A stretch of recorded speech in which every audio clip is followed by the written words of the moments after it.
ಬೆಳಿಗ್ಗೆ exam ಬರೆಯೋಕ್ಕೆ ready ಆದೆ. Hall ticket ತೊಗೊಂಡು ಎಕ್ಸಾಮ್ ಸೆಂಟ್ರ್ ಹತ್ರ ಹೋದೆ.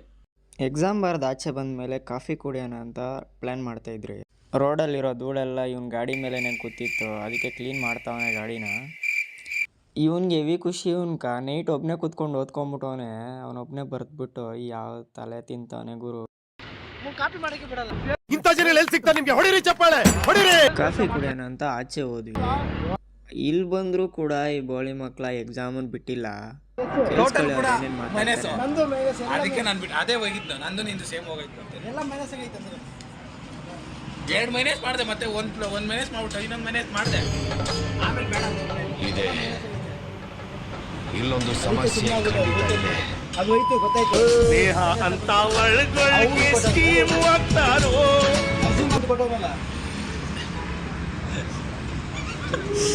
ನನಗಂತೂ ಜೀವನವೇ ನಿಂತಿರುವಾಗೋಗ್ಬಿಟ್ಟಿದೆ.